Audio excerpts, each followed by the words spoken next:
Hola, buenas tardes. Yo soy Alfredo González González, vengo de la Ingeniería Mecatrónica del Instituto Tecnológico Superior de Coatzacoalcos. Hoy vengo a dar mi diapositiva o más que nada expresar todo lo que yo he aprendido en esta materia de fundamentos de la termodinámica, en el cual nos han impartido 5 unidades. De esas 5 unidades nos han impartido un tema que se divide en diferentes fases para poder desarrollar todo lo aprendido, todo lo puesto y en práctica, y sobre todo lo desarrollado en esta materia por parte de maestro. Vengo a explicar todo lo que yo he aprendido en base a los fundamentos de la termodinámica y pues vengo a expresarlo. Por ejemplo, el primer tema, vamos a hablar del primer tema, que en este caso vamos a hablar sobre qué es en general la termodinámica, sus propiedades físicas, sustancias puras, ley de los gases ideales. Vamos a hablar sobre todo esto y pues bueno, para empezar, la termodinámica. La termodinámica es la rama de la física que estudia el estado de equilibrio termodinámico a nivel macroscópico. ¿Con esto a qué me refiero? Bueno, es todo aquello que depende de propiedades físicas, en este caso como la temperatura, el volumen, la presión. También depende de diferentes energías, en el cual a nivel macroscópico se refiere a son cosas pequeñas que no podemos ver a simple vista, pero que ahí están y que las utilizamos, o al menos no sabemos que están ahí, pero ahí las tenemos. Vamos a ir parte por parte para poder explicar todo esto. Para empezar, tenemos que hablar de los tipos de energía que hay, que es la cinética, la potencial y la energía interna. Bueno, la energía cinética es, para empezar, es aquella energía que inicia desde un cero absoluto y que tiene que poner una fuerza para poder ejercerse. ¿A qué me refiero a esto? Nosotros hablamos, por ejemplo, de una montaña rusa. Una montaña rusa que está en la cima para poder caer. ¿Qué pasa? Esta simple no puede ejercer una fuerza para poder impulsarse hacia el vacío, por así decirlo.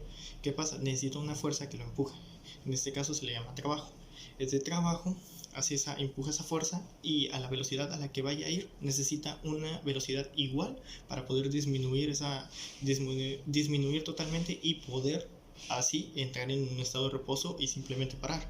Cuando nosotros vamos en velocidad, damos unas vueltas y todo, llega un momento en el que para. Con la misma velocidad con la que inició, con la que se dio una fuerza, es la misma velocidad con la que necesita parar.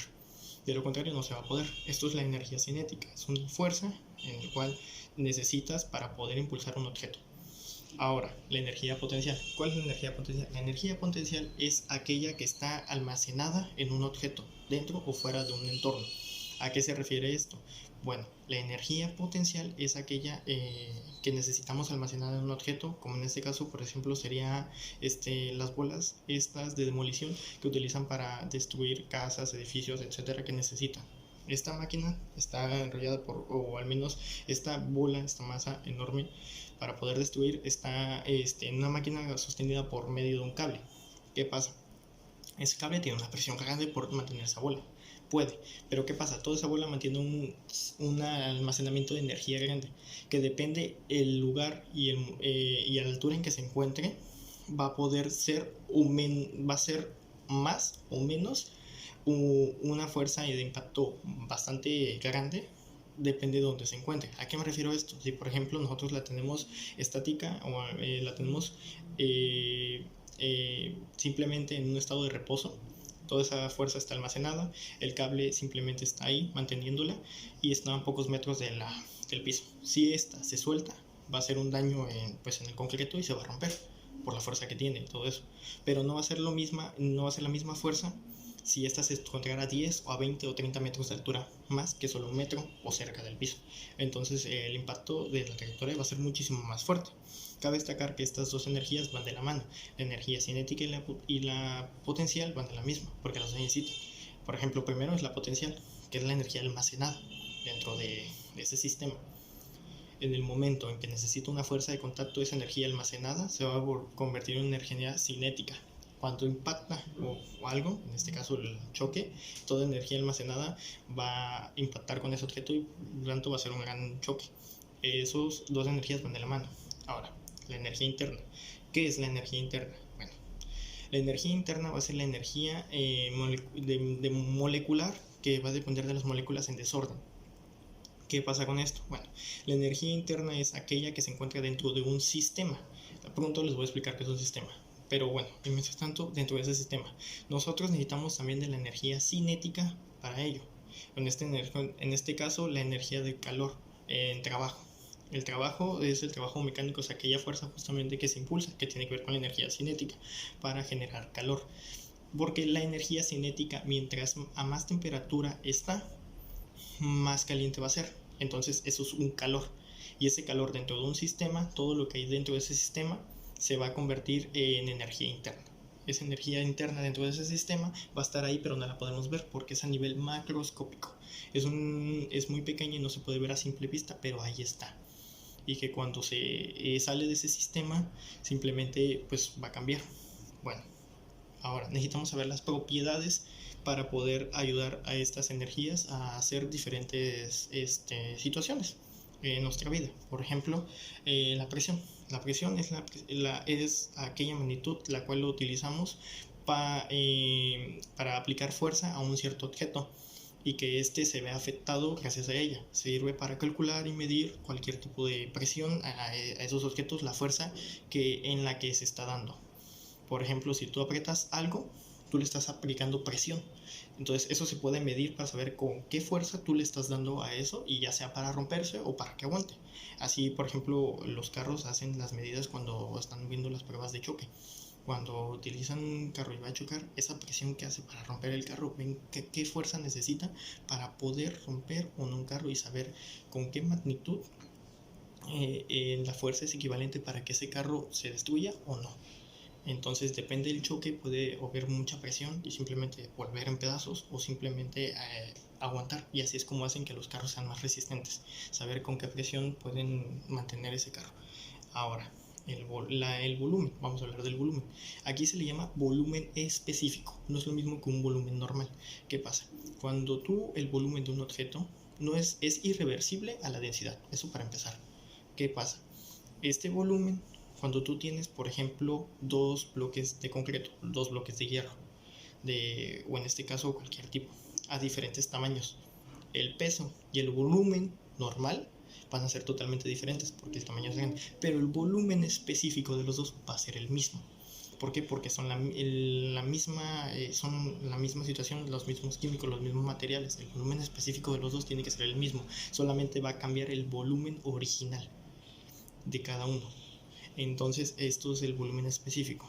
Ahora, temperatura. La temperatura en termodinámica tiene que ver mucho justamente con la energía interna, que la energía interna es la energía cinética convertida. Esta energía cinética que se mueve dentro de unas moléculas, mientras más energía cinética haya, mayor temperatura va a tener, más caliente va a estar. Y cuando tiene más temperatura, esto se le conoce como temperatura, cuando más caliente está. Tiene que ver mucho con energía cinética en termodinámica. La temperatura en termodinámica, eso que quede claro. Ahora vamos a hablar de los gases ideales. Bueno, para empezar, para hablar de los gases ideales tenemos que hablar de la ley de Boyle. La ley de Boyle se compone de presión y volumen. ¿Qué nos referimos con presión y volumen? Cuando hablas tú de presión y volumen, se refiere de esta manera: a mayor presión, menor volumen; a mayor volumen, menor presión. Lo mismo con la ley de Gauss-Luzat y con la ley de Charles. La ley de Gauss-Luzat es, por ejemplo, presión, temperatura. A mayor presión, menor temperatura; mayor temperatura, menor presión. Y la ley de Charles es volumen y temperatura. A mayor volumen, menor temperatura; a mayor temperatura, menor volumen. Estas leyes juntas en diferentes situaciones claramente se utilizan cuando solamente son ellas, cada una individualmente. Cuando hablas de presión, cuando hablas de volumen, ley de Boyle. Cuando hablas de la ley de Charles, que hablas de volumen y temperatura, ley de Charles, ya sucesivamente. Pero hay una ley que se llama ley de los gases ideales, donde estas tres se juntan para en una misma utilizar todas esas fórmulas en una situación. Son pocas las situaciones, o son muy difíciles las situaciones en las que podemos utilizarlas, pero se utiliza. Entonces esto es lo que se conoce como ley de los gases ideales, donde las tres leyes se juntan para simplemente ayudar en una función unidas. Ahora, hablando ya de propiedades, hablando ya de todas las energías que hay, y hablando justamente de la ley de los gases ideales que existen, tenemos que hablar también de la entalpía. Bueno, hablando ya de entalpía, nos referimos a ella con el símbolo de la letra H mayúscula. Esta se refiere más que nada al flujo de energía térmica que va a ser compuesta, o va a ser más que nada un proceso químico que va a pasar a una presión constante cuando se trata de presión-volumen. Tiene que ver mucho o parecido con la ley de Boyle, que justamente habla de presión-volumen. Entonces es cuando se pasa la energía en materia a un cierto objeto. Esto sería más que nada la entalpía. Y ya de ahí tendríamos que hablar de las sustancias puras. ¿Qué pasa con esto? Bueno, las sustancias puras son aquellas, por ejemplo, como el agua. ¿Por qué el agua? Porque son aquellas que no varían y que no tienen un cambio a pesar de que sus propiedades, o más que nada que el estado en el que estén, sea diferente. ¿A qué me refiero con esto? Por ejemplo, hablamos de los estados como el sólido, líquido y el gaseoso. A pesar de que sufra un proceso de estos, seguirá siendo lo mismo. Va a seguir siendo H2O, va a seguir siendo agua. Entonces, que mientras tanto ella siga siendo H2O, siga siendo H, sea O y sea 2, que en este caso son los compuestos químicos que se utilizan, esta va a seguir siendo la misma propiedad física. Por lo tanto, son sustancias puras, porque no cambian a pesar de que en la situación que se encuentren, en este caso sea el compuesto, o las propiedades físicas, no va a cambiar. Eso sería. Ahora vamos para el tema 2. El tema 2 vamos a hablar de la primera ley de la termodinámica y de los sistemas abiertos, cerrados y aislados. ¿Qué es la primera ley de la conservación de la materia? O sería la primera ley de termodinámica. Bueno, ¿qué pasa con esta primera ley? Esta ley nos dice, justamente como la ley de la conservación de la energía, que es la que se encarga de decir que la energía no se crea ni se destruye, solo se transforma. ¿Cuál es este punto? Por ejemplo, yo lo hice con un experimento de un globo. ¿Qué pasa? Cuando tú pones un globo simplemente llenado de aire y le pones fuego, en este caso calor, le aplicas calor, se quema, se destruye, se rompe.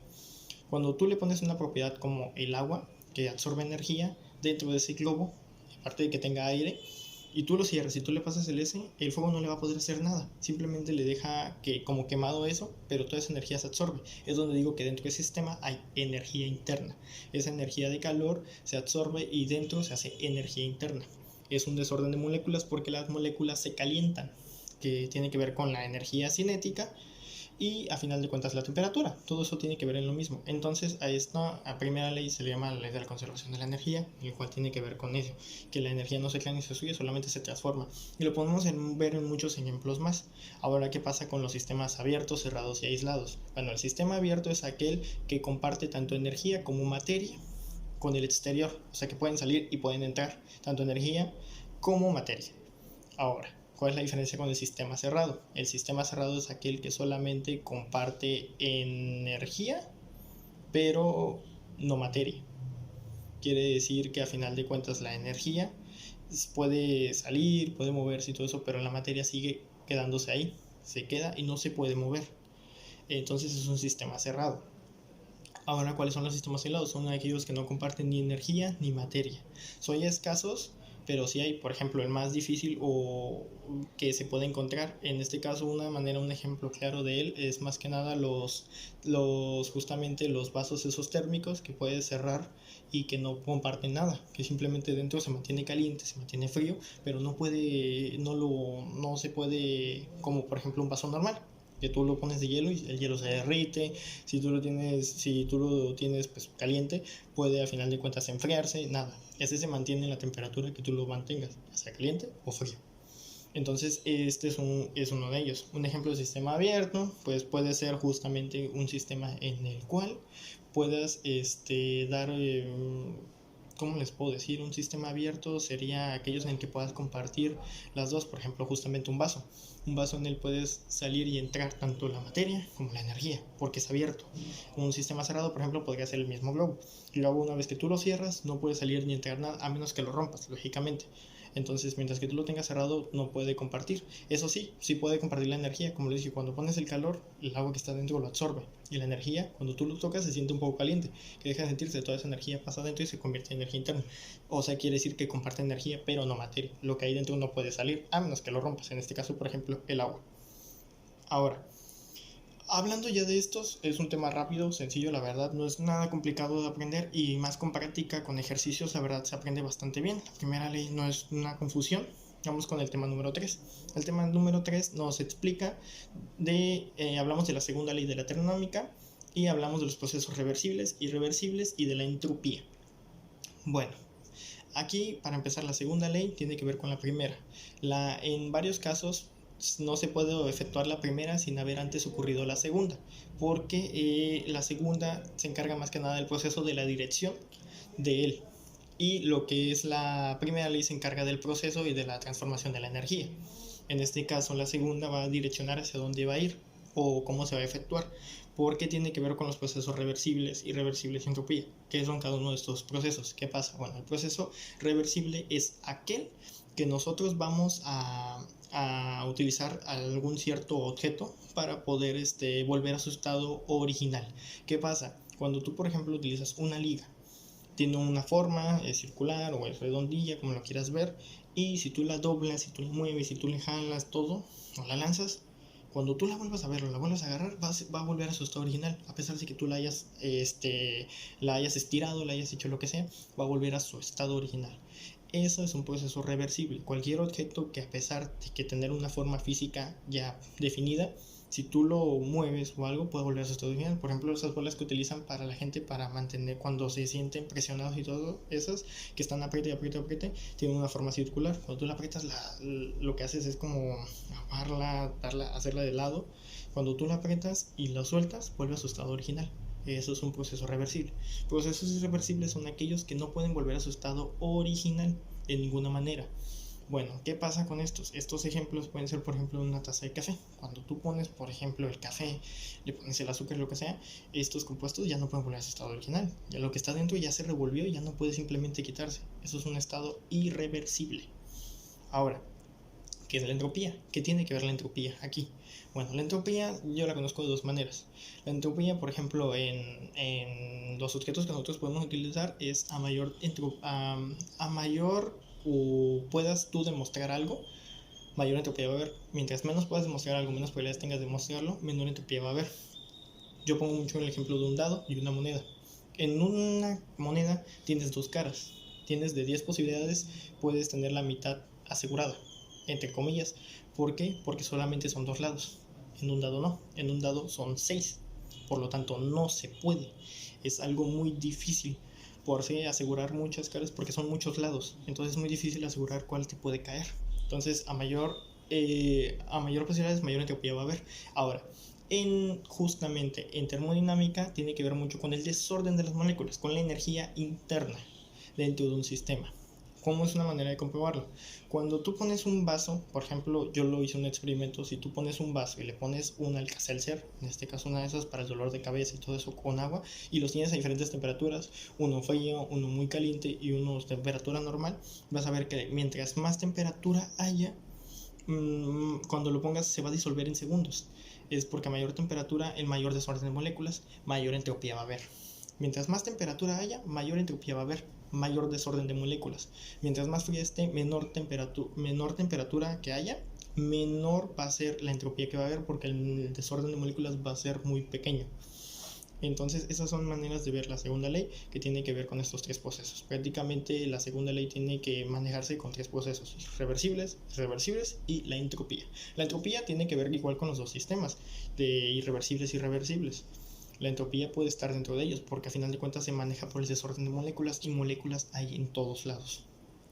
Entonces nosotros tenemos moléculas dentro del cuerpo. Entonces en cualquier objeto hay pues moléculas. Ahora vamos a hablar también, en esto se me pasó decirles que vamos a hablar del sistema de Carnot o el ciclo de Carnot. El ciclo de Carnot es aquel en el cual él habla de las máquinas térmicas. Pero para empezar, antes de hablar del ciclo de Carnot, vamos a hablar de las máquinas térmicas. Son aquellas que utilizan el trabajo que ya se utilizó, pero que el calor no se pudo absorber de total manera, que queda residuado, por así decirlo, en residuos. Ellos lo agarran ese calor sobrante en esas máquinas y lo producen en cualquier otro tipo de energía. Esas son las máquinas que tratan de prácticamente hacer un proceso reversible, pero que no pueden lograr a ciencia completa, no al 100%, no puede volver a su estado original. Entonces esta energía la transportan y la vuelven a utilizar. ¿Qué tiene que ver esto con el ciclo de Carnot? Bueno, el ciclo de Carnot en su máquina utiliza más que nada dos cosas, dos componentes, dos isotérmicos y dos isobáricos. Son transformaciones. El isotérmico tiene que ver con la temperatura constante y el isobárico tiene que ver con lo que es la temperatura que no pueda cambiar con el exterior. Entonces, más que nada con eso. ¿Y qué pasa? Él demuestra en lo que es en su teorema de Carnot que su máquina puede no es lo mismo que las otras, porque ellas, a pesar de que traten de que la energía cambie de total manera, él lo inventó primero y a final de cuentas la suya puede utilizar dos piezas, la cual ellos no, para poder cambiar de forma la energía completa. Entonces, Carnot explica que su máquina prácticamente es mejor que las construidas en otros momentos y que nadie puede regresar o hacer algo que él ya hizo con su máquina, y que su máquina es única prácticamente, que utiliza piezas y cosas que ellos realmente no pueden utilizar. Esto es lo que quiere decir el ciclo de Carnot. Y pues bueno, vamos con el tema número 4, que aquí vamos a hablar justamente de los tipos de máquinas térmicas que existen, que es las de Rankine, la de diésel, la de refrigeración y la del ciclo de Otto. El ciclo de Otto, para empezar vamos a hablar con el ciclo de Otto. El ciclo de Otto, que va a ser una de las máquinas térmicas, por así decirlo, que hay. Bueno, el ciclo de Otto es aquel que utiliza las máquinas o los motores de combustión internos en termodinámica, así le llaman, que esta se utiliza por utilizar combustibles como el etanol, como la gasolina, como todas ellas que son inflamables y volátiles, y que por medio de una chispa dentro de un motor en la recámara de dicho auto, en este caso podemos utilizar un auto, hace una chispa y bueno, hace que el carro encienda, que arranque y que pueda moverse. ¿Cuál es la diferencia, por ejemplo, con el ciclo en este caso de diésel? En el ciclo de diésel, a diferencia del de Otto, utilizan algo que se llama gasoleo. En este caso, la diferencia con él es que en vez de utilizar una chispa en la recámara por medio de etanol, de cualquier gasolina o algo que es inflamable y volátil, ellos utilizan aire, una temperatura que va a ser un aire comprimido muy caliente. Este aire caliente va a utilizar una presión que va a ser en este caso el combustible, que van a utilizarlo con esa presión caliente, y los van a someter los dos, una mezcla de los dos que va a hacer como una combustión, en el cual va a hacer que este carro pueda encender. Entonces esta es la diferencia. Lo utilizas una chispa con gas, etanol, como ese tipo de inflamables, y no, utiliza lo que es un aire comprimido caliente con un tipo de combustión para poder hacer una mezcla y así encender. Son las dos diferentes que hay. Ahora, por ejemplo, hablando del ciclo, en este caso ya hablando del de Rankine, ya hablando del de diésel y el de Otto, vamos a hablar del ciclo de Rankine. El ciclo de Rankine es aquel que utiliza la evaporación y la condensación en sistemas como lugares nucleares de vapor, centrales nucleares de vapor, en el cual utilizan el agua para poder encender máquinas, por ejemplo, de hace mucho tiempo. En centrales nucleares se sigue utilizando, pero por ejemplo, maneras más fáciles de entenderlo sería utilizando las máquinas de vapor, los barcos a vapor que se hacían hace muchísimos años atrás, en el cual cuando tú ponías en una caldera el agua caliente con más que nada con carbón, cuando los sometías, lo que hacías es expulsar muchísimo aire caliente. Este aire era energía que hacía para propulsar así a lo que era en este caso el ferrocarril, lo que eran las locomotoras en ese tiempo, así llamadas locomotoras de vapor, y los barcos a vapor, en este caso también las centrales nucleares. Bueno, ¿cuál es ahora una diferencia, por ejemplo, ahora del ciclo de Rankine con el ciclo de refrigeración? Porque son más de la mano, son las dos que tienen que utilizar evaporación y condensación. Esta se maneja de 4 pasos, pero bueno, esos pasos no es necesario decirlos para simplemente distinguirla. ¿Cuál es la manera de distinguir el ciclo en este caso del ciclo de Rankine con el ciclo de refrigeración? Es que uno lo utiliza para mover una fuerza, en este caso una central nuclear, una locomotora, un barco. La otra se utiliza para mantener, un ejemplo, en los refrigeradores, mantener una temperatura constante y subirla si es necesario, si la fuerza de temperatura sea más fría. Entonces mantiene por ejemplo, los alimentos en una temperatura estable en la cual puedan estar de una manera más tranquila y puedan sobrevivir más tiempo, ¿no? Que no se pudran o algo así. En el caso de los refrigeradores es una manera muy clara de utilizarlo. Ahora, eso sería más que nada la unidad número 4. Bueno, en la unidad número 5 procederemos a explicar tres términos, que en este caso sería la conducción, la convección y en este caso la radiación. Entonces, de estos tres contextos vamos a hablar, por ejemplo, primero de la conducción. La conducción, de una fácil manera de explicarlo, sería el fenómeno, o al menos la manera de transportar energía térmica de un objeto, un material, en este caso, para transportar en este caso energía, calor. Por ejemplo, una manera es un sartén. Cuando tú calientas algo, estás cocinando, cuando tú dejas ese sartén o al menos lo tocas, cierta parte del mango o incluso todo el sartén ya utilizado mantiene la energía puesta. Y dentro de un rato, o al menos que no, por ejemplo, no le eches agua o algo, la energía va a seguir manteniéndose ahí. Son materiales, por ejemplo, de conducción. En este caso también, por ejemplo, el cobre. El cobre lo utilizamos para transportar energía, justamente. Entonces esa es una manera también de demostrar también la conducción. Es el transporte de energía térmica de un objeto, un material, para transportar pues energía, dependiendo a qué la quieras utilizar o en qué o qué estés haciendo también. Porque no necesariamente a fuerzas es transportarla a un cierto punto, sino que se mantenga ahí, como en el aspecto del sartén. Una vez dejándola ahí un rato ya se enfría y ya no se va la energía.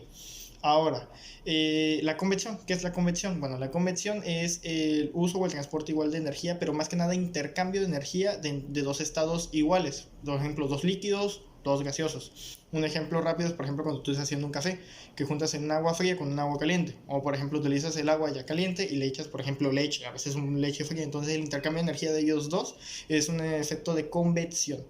Que es entonces la convección, es justamente el intercambio de energía de dos gases, ya sea líquidos o gaseosos. Los dos juntos, o sea, líquido y líquido, gaseoso gaseoso, de esa manera. Y hablando de la radiación es la propagación de ondas electromagnéticas que transportan energía. Por ejemplo, un ejemplo muy claro es el Sol, que transporta energía de rayos ultravioleta.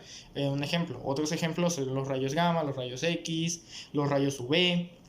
Todos este tipo de rayos propagan energía, ya sea no ionizante o ionizante. Ejemplos de no ionizantes es los rayos X y todos ellos que no son, no te dan, digamos, de cierta manera radiación de una manera muy fuerte. Porque, por ejemplo, si realmente tuviéramos una radiación muy fuerte nosotros, no podríamos sobrevivir. Hay cierta temperatura de radiación en la cual nosotros no podemos sobrevivir. Por ejemplo, la que el Sol nos da es una radiación a la cual nosotros podemos atendernos, porque toda esa energía, los rayos que lanza, son al final de cuentas de radiación. Y así los rayos gamma y todo eso. Por ejemplo, lo que pasó en este caso en Japón, allá cuando hubo lo de Hiroshima y todo eso, en esos lugares no se puede ir por la alta radiación que hay. En ese caso, ese tipo de energía es muy incapaz de sostenerlo en nuestro cuerpo y nos puede pues, incluso matar. Entonces, bueno, eso sería todo. Eso es todo lo que yo he aprendido en Fundamentos de la Termodinámica. Obviamente he aprendido mucho más, pero pues bueno, son los términos que cada unidad nos ha implementado, nos ha podido demostrar con este tipo de la pandemia y pues les agradezco demasiado. De parte de todos, creo yo que lo que se nos ha demostrado en nuestra materia ha sido increíble y pues bueno, esto es todo lo que yo puedo explicar de mi parte. Muchas gracias, hasta luego.